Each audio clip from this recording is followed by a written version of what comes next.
listening to The Day I Died, the podcast that explores the good, the bad, and the ugly side of live performance. Each episode, we'll speak to someone in the arts and try to capture, as best we can, the moments that wouldn't make it into a Netflix special. I'm Kathleen Hughes. And I'm Richard Brown, and today's guest is Susan Riddell. Hi. Hello. Trying desperately not to look at the camera because I've been told not to look at the camera. How are you? Aye, all right, I'm fine, aye. Tell us about yourself and your comedy. All right, okay. I actually really hate that question because I don't know what I'm all about. And I've asked people what they think, and I think it was Stuart McPherson that says your comedy is really as if you're like gossipy. I like that. Aye, so gossipy, conversational. Basically, the Dalai Lama, which isn't his name by the way, right? It's not. I thought it was like Mr. Lama. It's not, right. So Dalai Lama's just his title. It's like the Pope or the Queen. I shouldn't have used that as a reference in Glasgow, but it's like a title, right? So there's been like 14 Dalai Lamas or something like that, right? And the Dalai Lama, the one they know, he said in an interview, if the next Dalai Lama is to be a female, she better be banging, right? She better be stunning. She better be a 10. Right? He never said that exactly. I'm just but he did. He said if she's not good looking enough, nobody will listen to her. And I thought, fucking Dalai Lama? He had a fucking look in the mirror again. All this specky prick.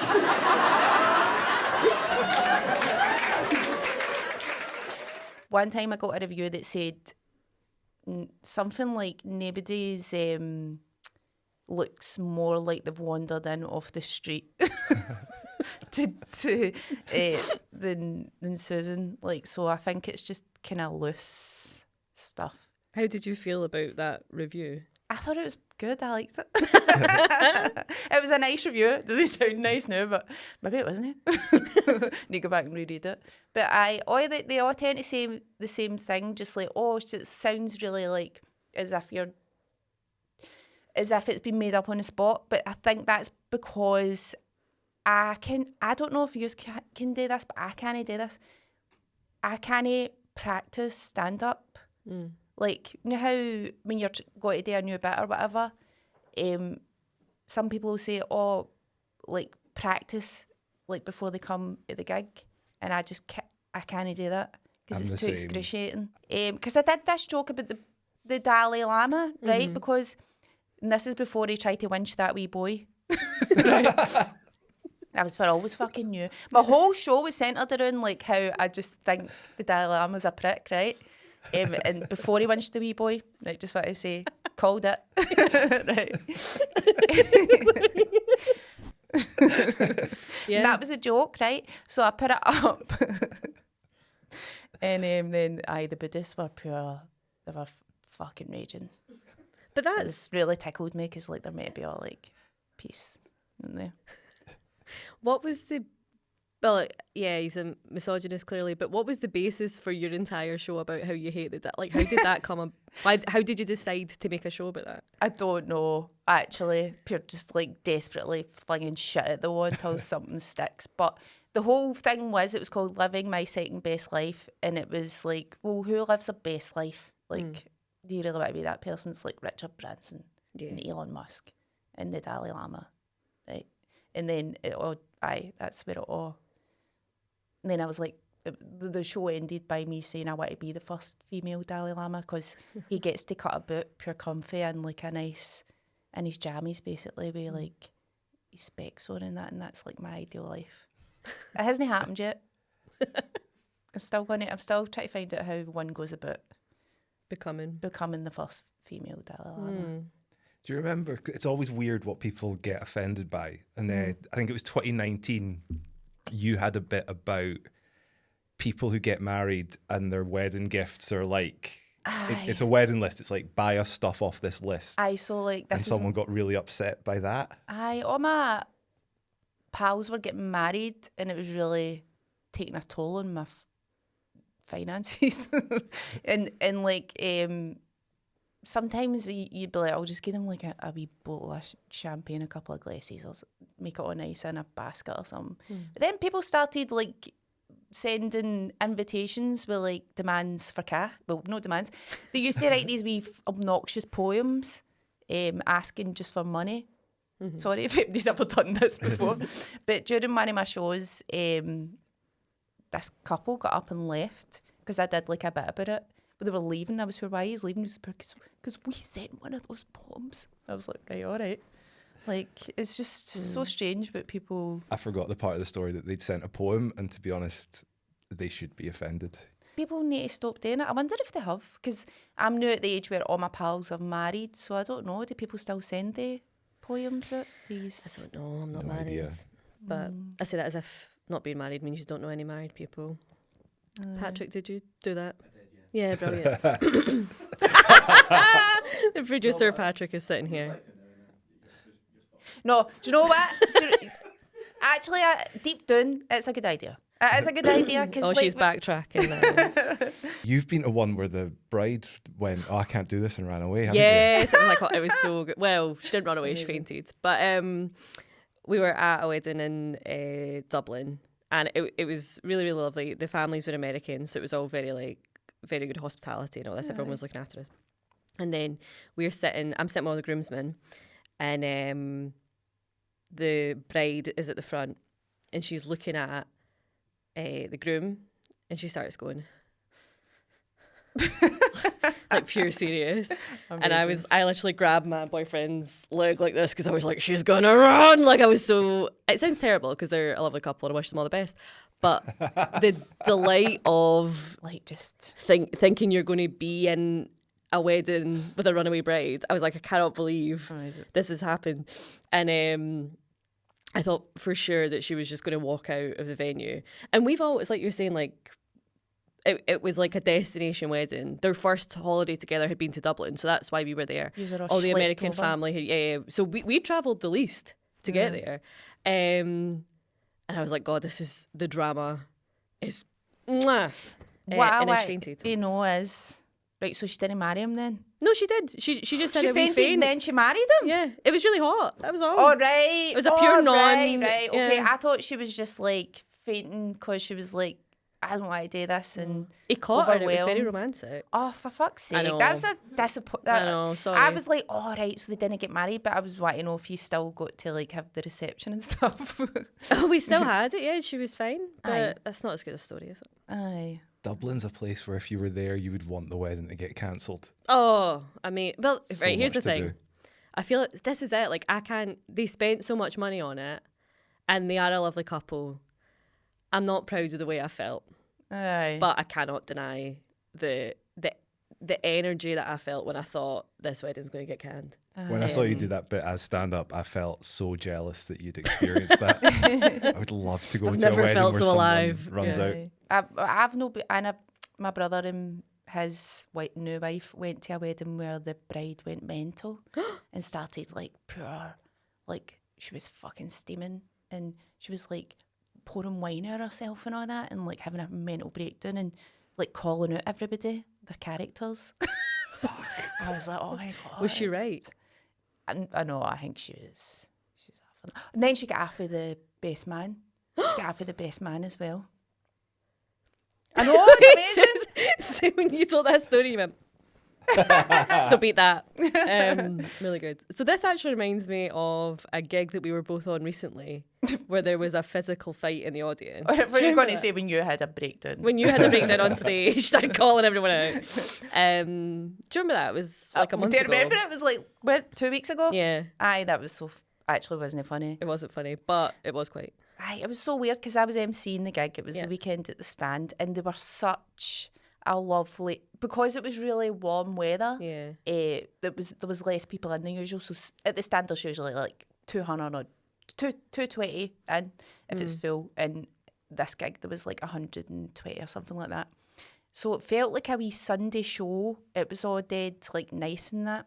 And then something weird happened where a guy started making like farm animal noises while I was emceeing.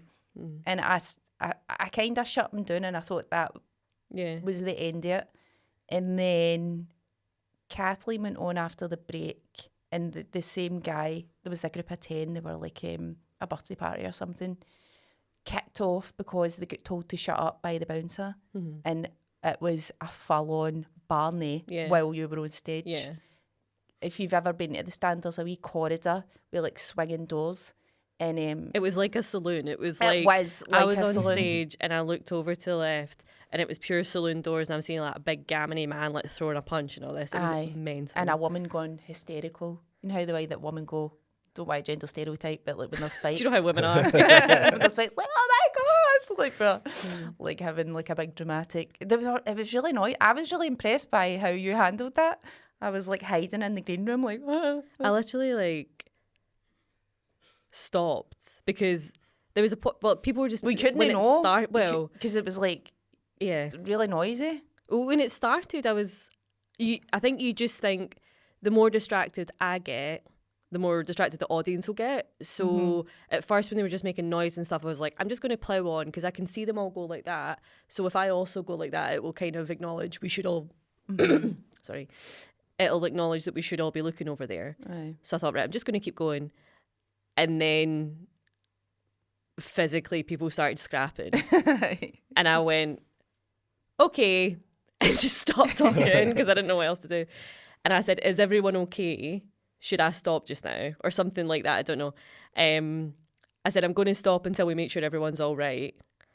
And then they just scrapped for a bit, and then I just started again. And they clapped as if I'd done anything except get distracted. Like the fight moved progressively up the corridor. Yeah. So it started getting a wee bit quieter for you to do your stuff. If you were on stage, you can't see past like the second row in the stand because the light's so bright. So what could you actually see? Well, I could, because the corridor is lit, so the stage kind of comes out into the audience a wee bit. It looks like a wee bobby. I was standing on the shaft, and if you look into because the corridor's lit. Right. Aye. So you So could see. Like I could everybody knew there was physically a see right giant down. fight going on. Yeah. Aye. The staff did everything perfectly in whatever. But like, it's just, I honestly think it's one of the most embarrassing things I can imagine, to get kicked out of a comedy club for fighting. Like, what are you doing? All you have to do is like sit quietly and enjoy it. They were old, I know. They were Yeah. like in their 60s. Yeah. How did you handle it when you came back on? Kathleen was the last person in the second act before the break, so there was a break to get them out. Like the police all came in and took them out, but apparently there was some of them left in the audience. Yeah. A couple of them, because they'd all been split up to start with. Anyway, I just went back on and I was like, obviously we've got to address it, but it was quite funny because your opening line had been before this kicked off. You were such a polite audience. That's because, like Susan was saying, it was like a wee Sunday Aye. audience. They were all like so like polite and like honestly a wee bit quiet. Like if you had to put a wee bit of work in to kind of get them feel like they were okay to laugh and make noise and stuff.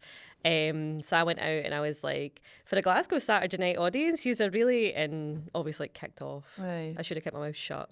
I think the fact some of them stayed, that is testament to the stand. That it's like they're there and it's like, my friends are being lifted. But this is a nice night. I would rather see this to the end. Susan Riddell, Yeah. tell us about the day you died. Right, okay. So this was at the very beginning of my career. So I'd only been doing Yes Bar gigs, which were really like new material kind of nights. And this guy that ran gigs, who shall remain nameless, I can say it and then cut it out. Oh, I will beep it. Right, so he saw me have a really good gig at Yes Bar and got a wee bit like ahead of himself. He's like, oh, do you want to come down and like do this like professional proper gig? And did you ever do that gig? No, but I know the one you're talking about. Right, so what was We'll interesting have to about beep out at this point as well. the money, it was like 250 quid. It was paying us, so I was like, you're fucking right, I'll do it, right? I was like, that's amazing. So it was the bad thing about it was the good and the bad thing about it was just round the corner for me. It was in Denniston, and I stayed round the corner, and I was like, oh, it's ideal, right? 250 quid, walk round the corner, do a gig, like, this is brilliant. So went in and it was like they were all having like a buffet and stuff like that. And I decided I was going to try a bit that I'd never tried before, which was about sectarianism in menstrual cycles. And so they're all just sitting there eating their pakora. And I did a joke about how, like, you know that the song The Billy Boys were up to their knees in Fenian blood, it is. Was you allowed to say that? So I was like doing this bit that was completely fabricated. I hadn't even. It was a bit where I was like, I was on the bus and there was these supporters that got on and they were singing like the Billy Boys and they're up to their knees in Fenian blood, and I was having a really heavy flow at the time. And I was just like, well, if that's what you really want, that can actually be arranged. Like, you might be able to snorkel over this bus. Like, and they're just sitting like with a pakora, like disgust, right? And obviously they never laughed, right? Which it's quite a decent bit, but maybe no, like, don't do that. The joke's solid. At a paid gig for the first time, the image is mad. not pleasant if you have food in your mouth. Aye, and it's like, so it was like, wasn't the audience for it either. Do you know what I mean? Like, they weren't the most progressive audience that want to hear about like menstrual cycles or sectarianism. Combined. So after that, like, it was the worst gig I'd ever had. And I was like, oh my God. Like, remember when you had your, like, the first worst gig? It was like you were going to die. Yeah. I was like, I might die. I might actually die. And, like, so I was, like, walking back round the corner in my house. And, like, I was greeting because I was like, that was just so humiliating. That was so bad. And then I had to go up and take my dog out. And I was like, oh my God, what if the audience members see me? Like, why did I do a gig in that place as well? Like, this is like, I was just like, my dog, like, oh my God, people are going to see me. Like, so that was like probably the worst like death I've ever had. So that I learned not to talk about periods when people are eating pakora. And don't do a gig where you live. Don't shit where you eat. Yep.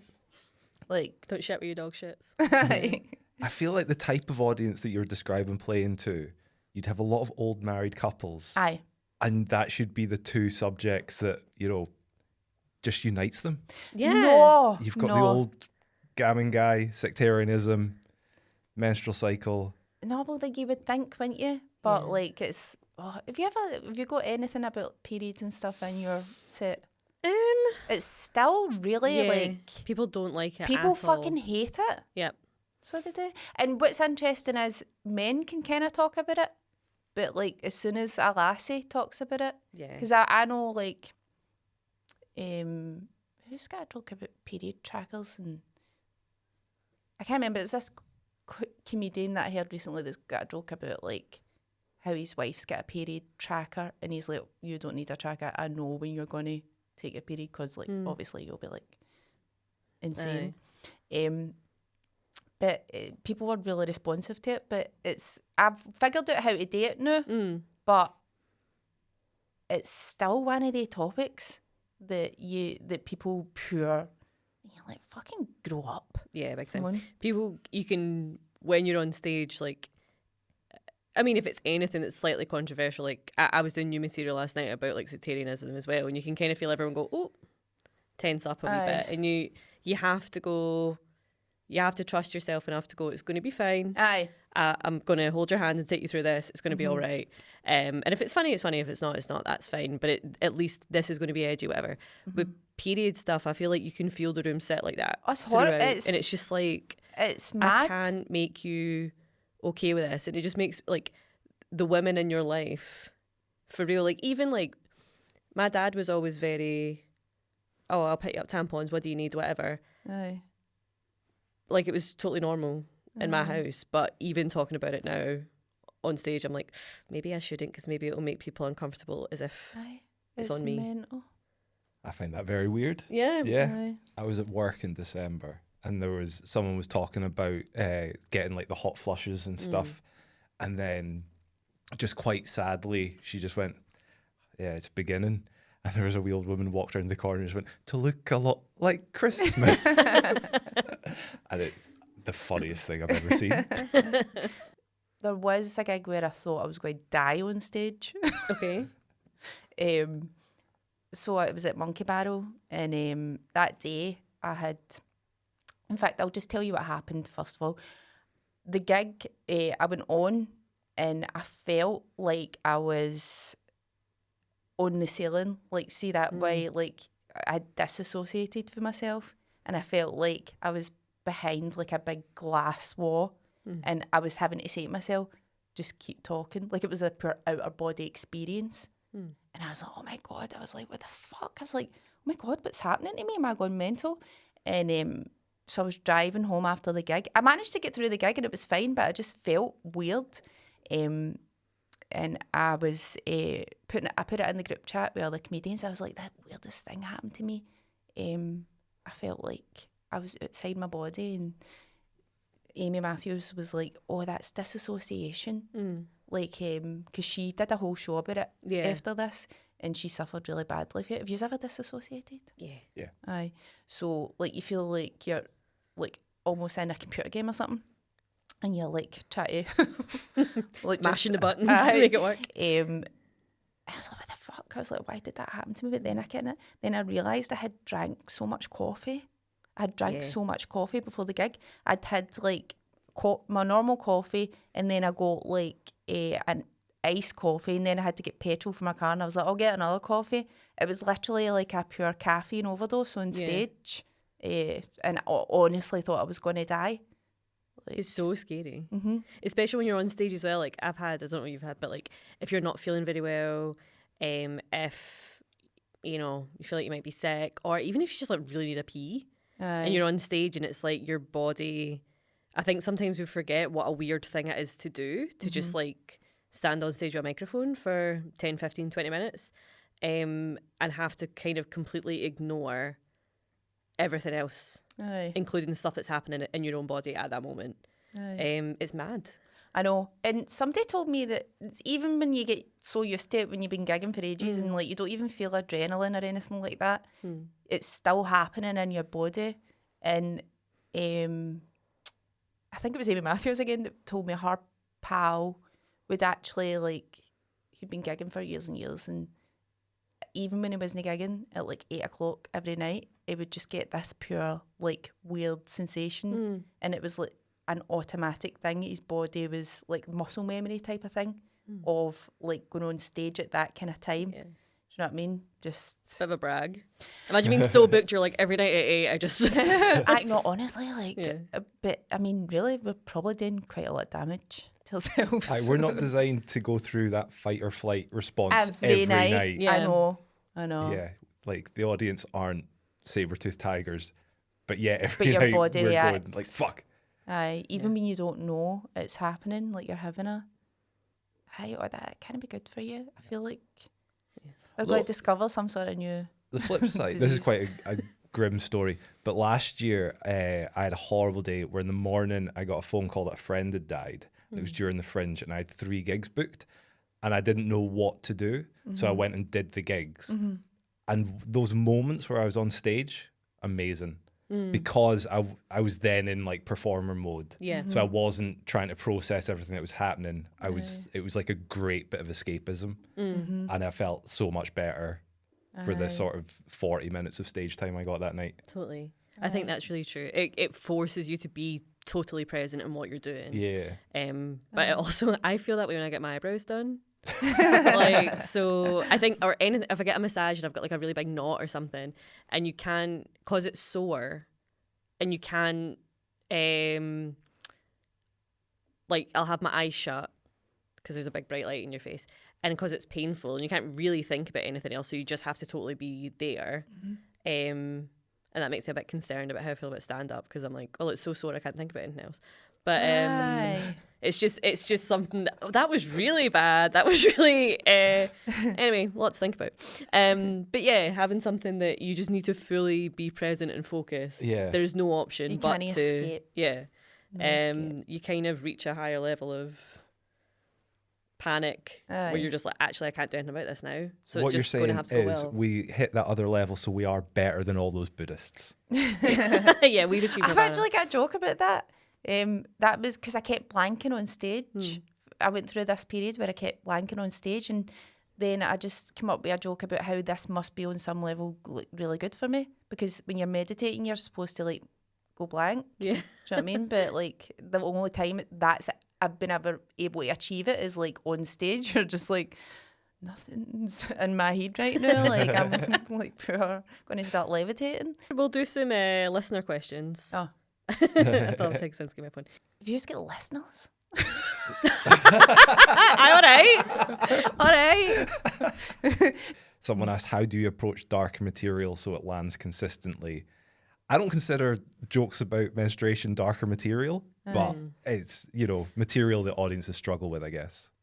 I never think of myself as a dark, like, people have described my humour as dark, and I'm like, is it? I didn't think it was. Do you know what I mean? I mean, I know you are, but like, I've had jokes that I'm like, I can't do that, that's too dark. I should actually ping them out of you. I think you can get away with it. I've done this joke once. I'm never going to do it on stage, so I might as well just like do it here. And it was like, do you remember? Well, actually, it's still a thing where the child benefit cap's at 2 kids, and then after that, if you have a third one, there's a thing called the rape clause, and it's like, if you've been raped, fill it form, and but then we'll give you like benefits for a third child. Like, this is a real thing that still happens. And it was called the rape clause. That wasn't what it was called officially, but like, that's what like the newspapers and all that were calling it. And I did a whole routine about, it was Theresa May that was like Prime Minister at the time, about how I could sympathise a wee bit with the two child benefit cap, because I had been to so many baby showers, and then when your pal has the third one, you're just like, right, okay, like, come on. And I had a wee bit in it where I was like, where I explained the rape. I feel like people clam up. It's like the same thing with the period thing.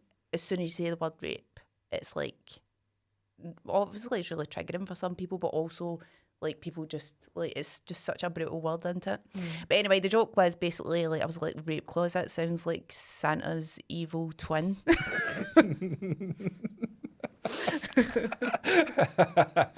Yeah. Rape clause is coming to town. And I always loved that joke, but I done it a few times and it did get a laugh, but I was like, that's too... Maybe I was too new at the time, where I was like, that's too much tension for me. I'm just going to leave that behind. But the rape clause is still here, so I can start doing that joke. I'm a big fan of that sort of joke, but it's the sort of thing I wouldn't do it in a club. It depends. I would do it in my show. It's like, you're here to see me. So I'm going to, like, my show this year, I've got England's abortion laws and stuff like that. I would never say that in a club where I was getting paid to do a job. Sure. But then you probably just should. Yeah, I actually will. Fuck them. Because it seems to be a consistent banger, so I think I'm going to start doing it. There you go. I think you can really overthink as well every kind of audience. Like, 'cause sometimes I'll go, oh, they're pure old, like they're not going to want to hear about my fanny in the dishwasher or whatever. And then they'll be the ones that love it. Like, you can totally overthink. Or like young guys, you're like, oh, they're not going to relate to me, do you know what I mean? Like, and then they're the ones like pure like laughing, and like, I think it's best to just go and do whatever, like, as long as you've got the skill to like do it. Maybe when you're a wee bit newer, that's too scary, but like, after a few years, just go and do what you want to do. Yeah. You know what I mean? Because at some point you are just kind of, you're setting yourself up. Like, it's a bit patronising, to be honest, to look at someone and go, I know what you like, or I know what you think. You should just go out and do what you've written. What's the weirdest heckle you've ever had? A baby. Baby heckled you? What did it say? It was like, you're shite. No, kidding. At the Fringe, this guy brought his fucking baby. I was in that show. Were you at that show? Yeah. Oh my God. For Wonder Woman. Aye. And like my agent and like somebody from Avalon was in, like, because I'm with Avalon, and like they'll maybe come along and see your show, and this is the day that they came along to see my show, and this guy had a baby up the back that was just crying, but he wouldn't get out. He wouldn't go. Yeah. I had to like practically chuck a baby at my show. How? Yeah. I'm a monster after that. Like, it She was gave it the naked bums and back. rush. It was crazy. Like, it was so aggressive. No, but I had to be like, mate, like, get to fuck with your baby. Like, passed all the audience with his baby, just pure silence. And then I think I made a joke after him and the baby left, like, think back there away, and the audience were just like, you're a monster. Yeah, that was terrible. That was a bad show, sorry. Kathleen. No, I thought it was good. Oh, no, it wasn't. But, well, I thought your show was good. I thought the baby was quite disruptive. But that wasn't your fault. Susan Riddell, thank you for joining us today. Thanks for having me. You can find links to Susan's social media in the show notes below. You can find myself on richiejbrown Instagram or richiejbrown_ on TikTok. And you can find me on Instagram at @KathleenWho_ or at KathleenWho on TikTok. Thanks for listening.